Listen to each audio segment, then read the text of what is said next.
This is A People's History of Kansas City, a podcast from KCUR Studios. I'm Suzanne Hogan, and I want to start today's episode with a question.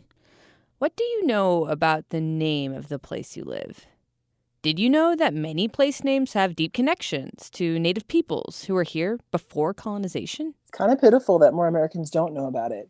Heather Payne, Public Affairs Representative for the Oto-Missouri tribe. Because most of the states in this country, if you actually look at it, they need to ask, where did the name of that state come from?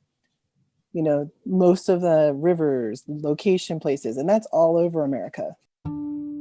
Here are a few Oto-Missouri words that illustrate this point from language specialist Kenetha Greenwood. Nebraska, Nebraska is the flat water. And then Topeka, Kansas is Dopike, because that's good potatoes where they used to dig potatoes.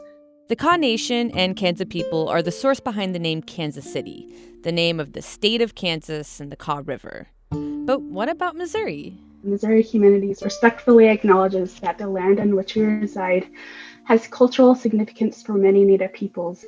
Here is a recent Missouri Humanities Council land acknowledgement that lists out all the tribes who are connected to this state, including the Osage, Oto-Missouri, Sauk and Fox, Iowa, Kansas, Illini, Kickapoo, Peoria, Shawnee, Delaware, Sioux, Yankasha, and Cherokee.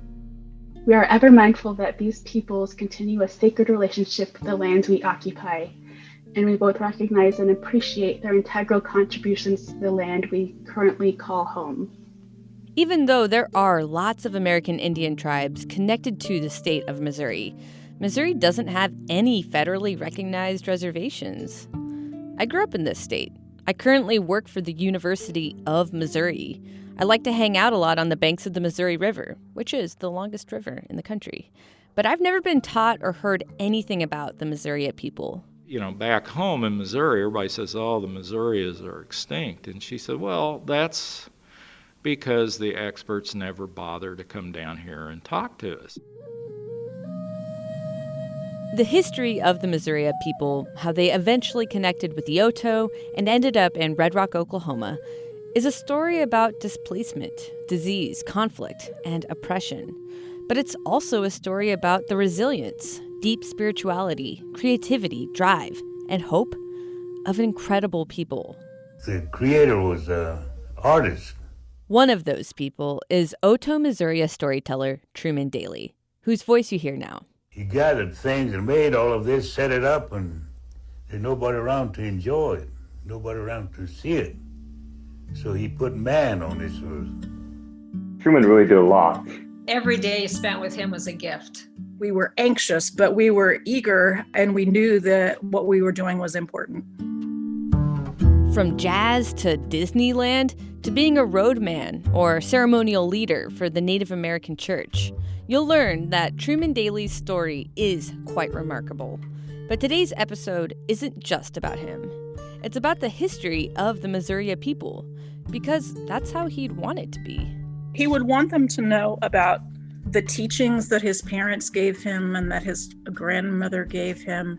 He would want them to know about the tribe as a whole and their history and their language. How by honoring his ancestors, Truman Daly helped preserve the history of the Missouri people.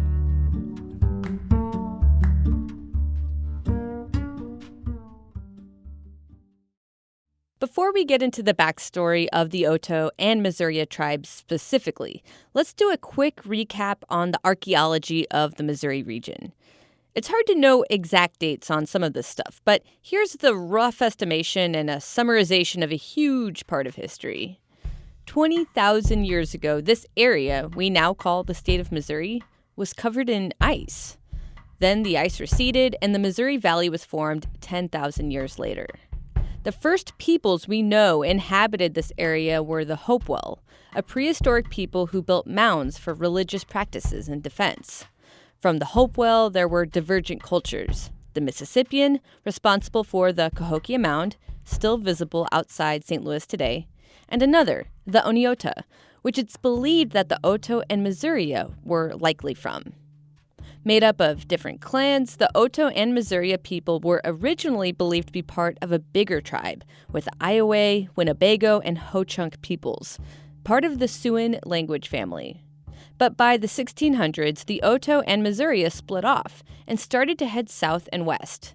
The two tribes were closely related to each other in custom and language, but they were still two distinct tribes. My great-grandma used to say, like, the Missouri just kind of had like a little slower gait to their speaking. Kenitha Greenwood of the Oto Missouri tribe says the language they shared was called Chewere, though there were different dialects within the language between tribes. The Oto, the Missouri, and the Iowa kind of have the same language, just maybe a few variations in the way things are pronounced. In the 15 and 1600s, the Oto created settlements along the banks of the Missouri River near present-day eastern Nebraska, while the Missouri settled further east in modern-day Missouri near the mouth of the Grand River.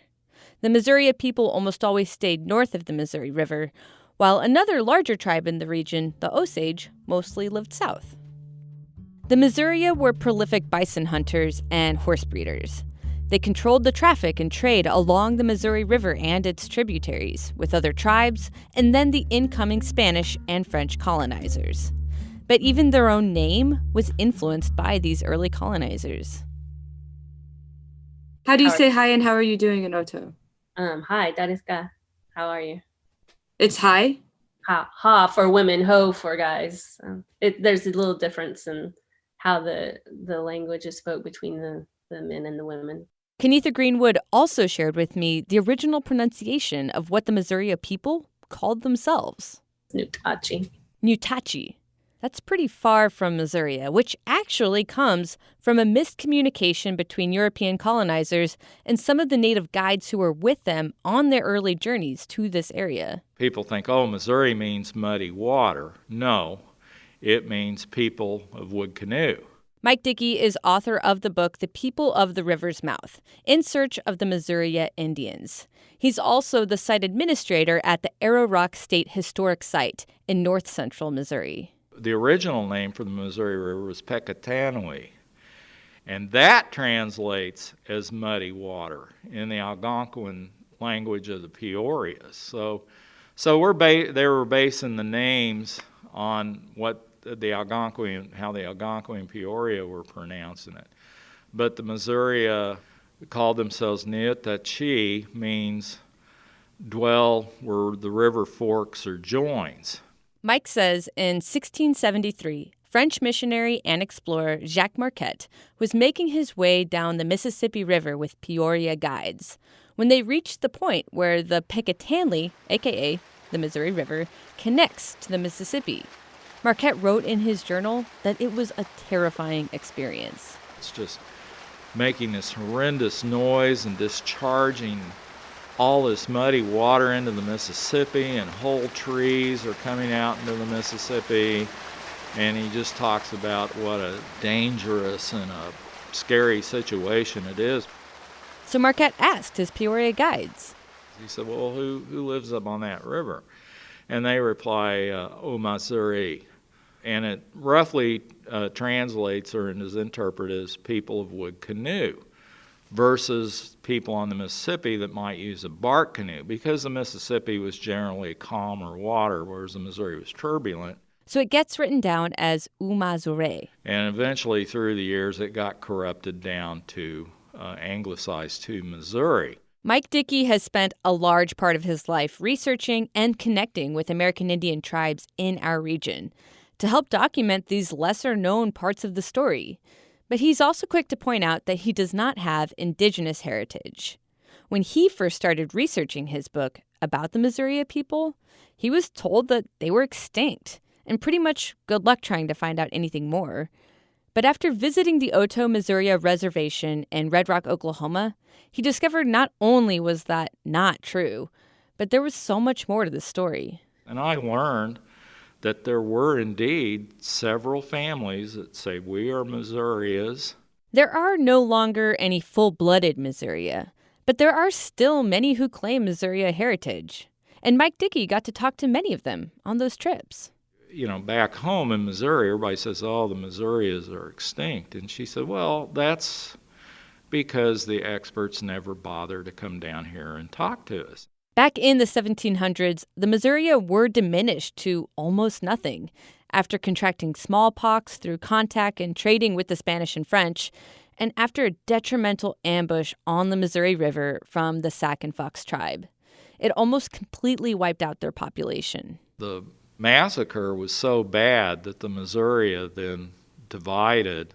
By the 1800s, out of survival, the Missouri tribe dispersed, the majority joining the neighboring Oto, while the rest joined the Osage and Kansa.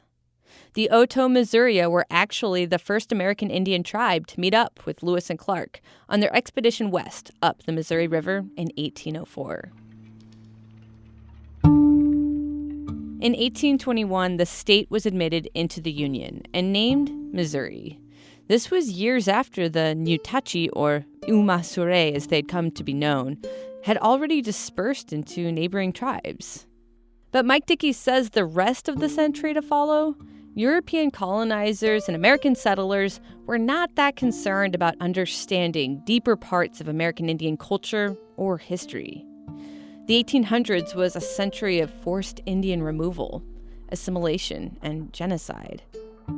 With the Indian Removal Act of 1830, tribes were forced from the East Coast into the Kansas Territory, and remaining indigenous peoples in Missouri and Kansas were forced into treaties and pushed off of their homes.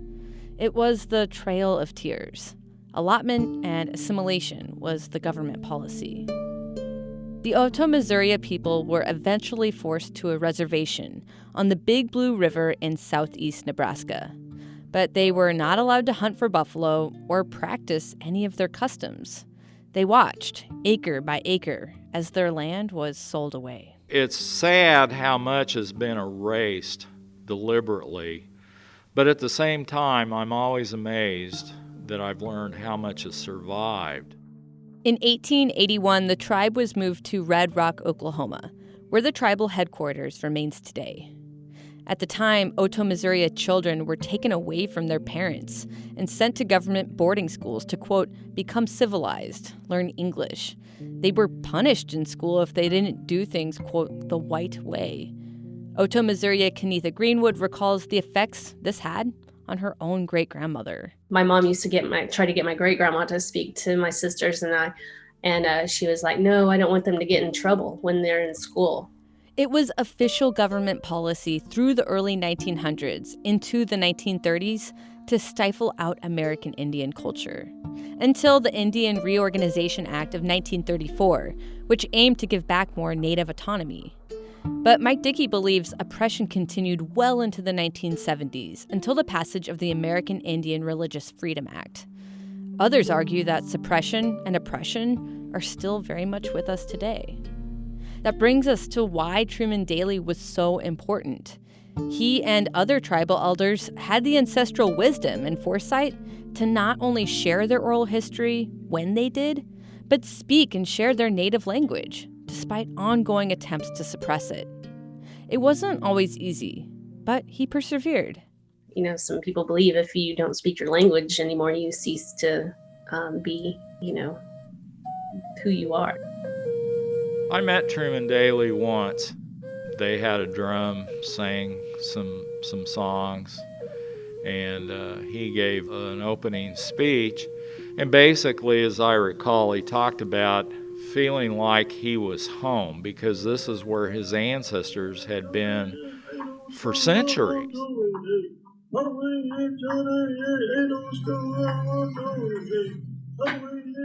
The music you're hearing is from the Oto Missouri tribe. The creator was an artist. And this is Truman Daly from the documentary Peyote Road. So one of the major things they started to do was to give thanks, pray. And they realized that their very existence depended on what nature had in store for them. Truman Washington Daly was born in 1898 on the Oto Missouri Reservation in Red Rock, Oklahoma. He was also known as Soaring High and White Horse. He had Oto, Missouri, and Iowa heritage, making him a fluent Choweri speaker. Truman's father also spoke English and was a tribal interpreter. When Truman was young, he was sent to Haskell Indian Boarding School, where he learned English. And when World War I broke out, Truman was sent to serve. He got in the troop train on November 10th, 1918. And I think he was gone for a few hours, and the armistice was signed. The troop train turned around and he went back home. Lori Stanley worked with Truman on a biography of his life. Timing kept Truman from serving overseas, but there were a lot of American Indians who did serve in World War I, even though many weren't even technically recognized as U.S. citizens at the time. Being a warrior, protecting their homeland, was deeply ingrained in their culture. And American Indian service in the armed forces continues to be one of the highest percentages of the population enlisted per capita. In 1918, when the armistice was signed and troops and Truman were sent home, an Otoe, Missouri woman wrote a song about the importance of the flag. She then gifted the song to the tribe, a major point of pride for many Otoe, Missouri, who claimed that this song was the first national anthem, as the Star-Spangled Banner wasn't adopted until 1931. And the words go like this. This is a recording of Truman Daly when he was much older, talking about the words in the song. It refers to that. The quality of the tape is kind of bad, so it's hard to hear, but Truman has tribal member Richard Rubidoux sing the song because apparently he didn't think his voice was very good. So Richard will sing that song for you now.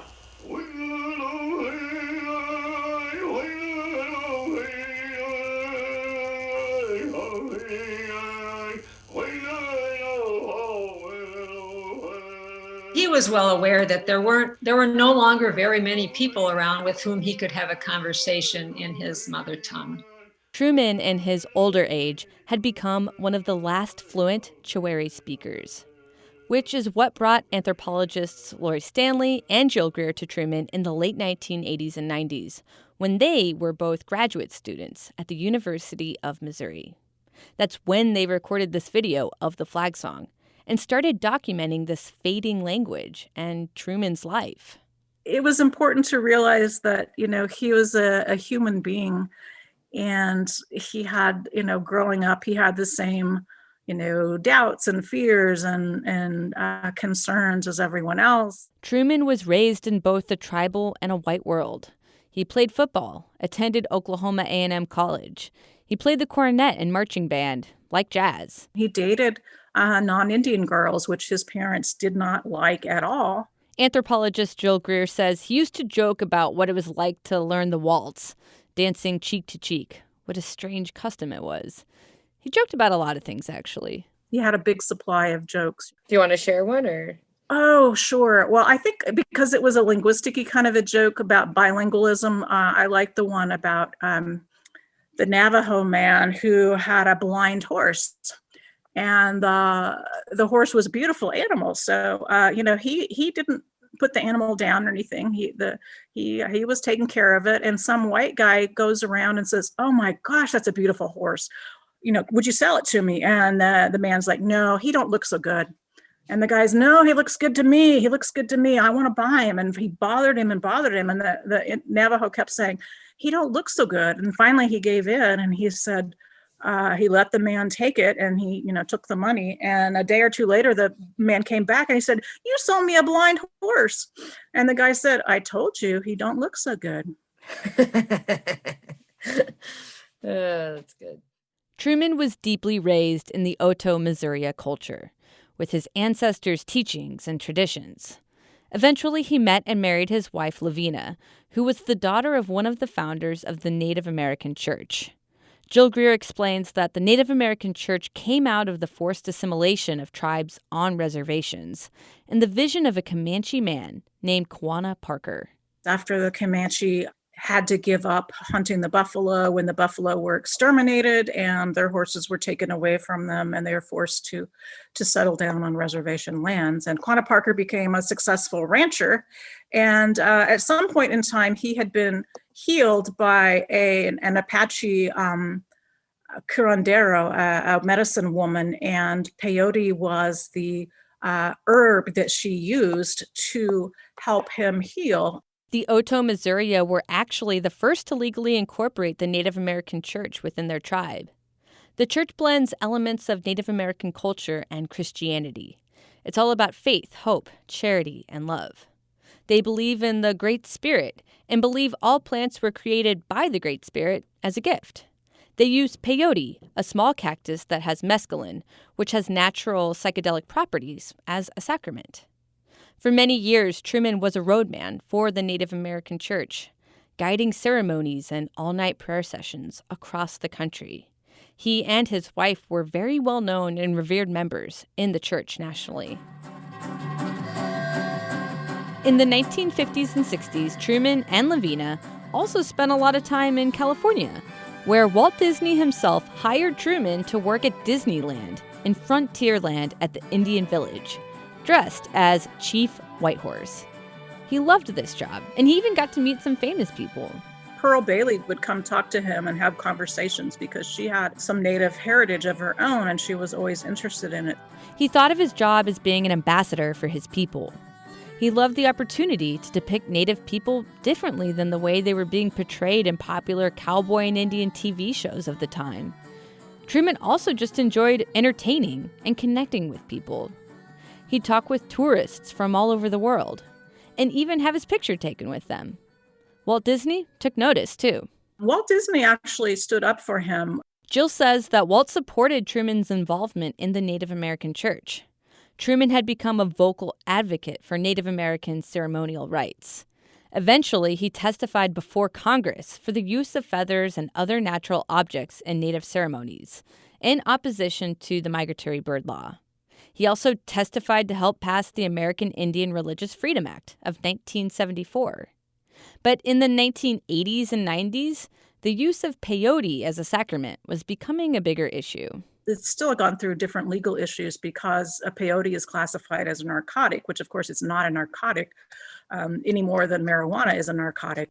In a 1990 Supreme Court case, Oregon versus Smith, Alfredo Leo Smith, a member of the Native American Church, was denied unemployment benefits because he was fired from his job for testing positive for mescaline, that psychoactive compound found in peyote.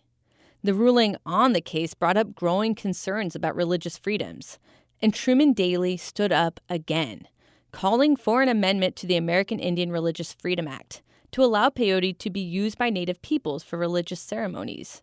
It was finally granted in 1994.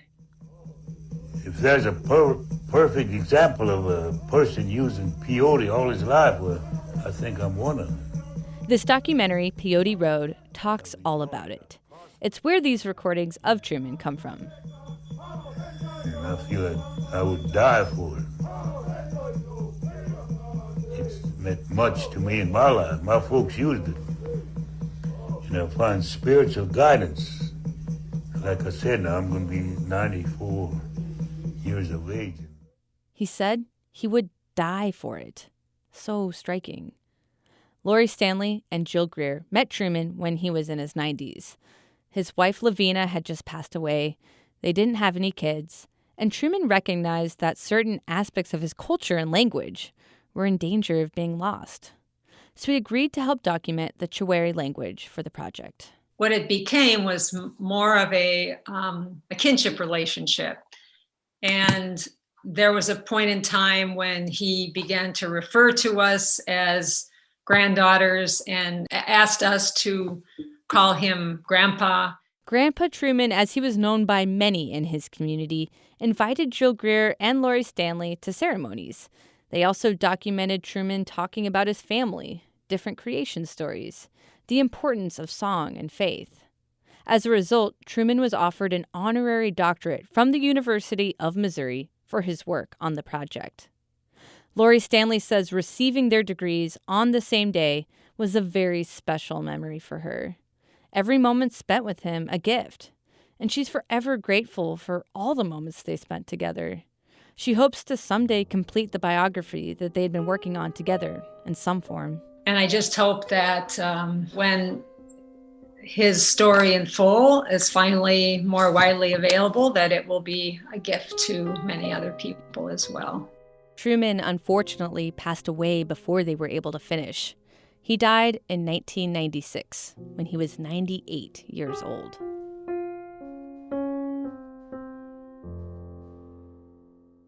It's now been 25 years since Truman Daly died.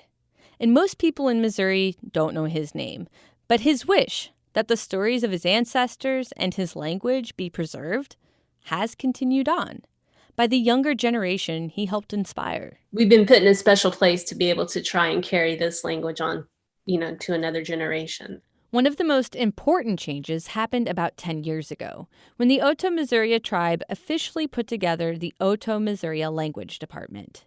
Kenitha Greenwood has been working with them from the beginning. We're probably the last generation to actually be able to grow up hearing the language being spoke conversationally and being able to hear how things were said and the rhythm of the language. Remember, Kenitha's great-grandmother was hesitant, even fearful to speak to her in Chihuahua when she was a kid, but not her grandmother.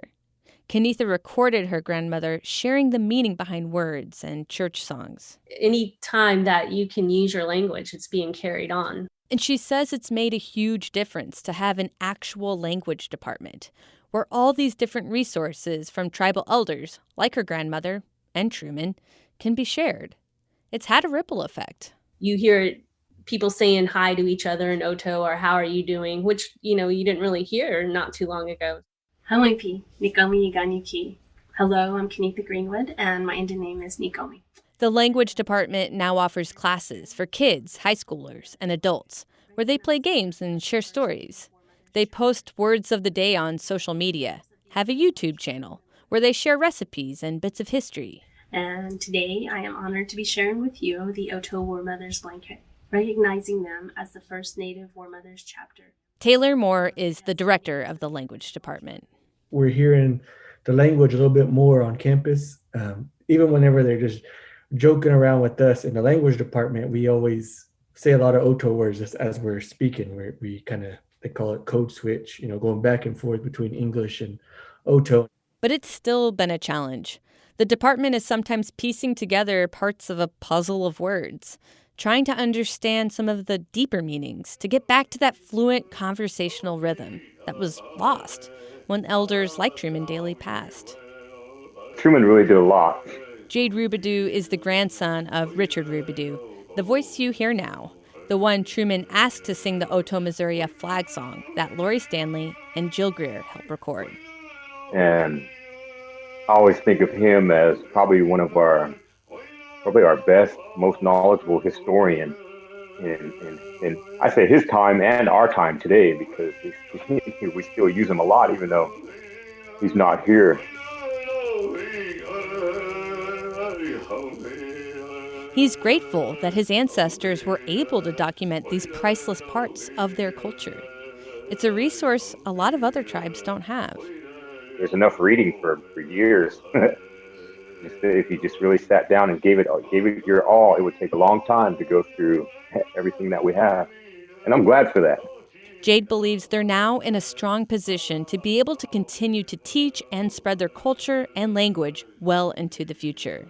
Heather Payne, who you heard from at the very beginning of this episode, says her 13-year-old has been learning the language, and she relies on the department, and Jade specifically, like you would an internet search engine. And she calls Jade Google, because whenever she wants to know the right word, or the meaning of a word, she goes, call Google or text Google.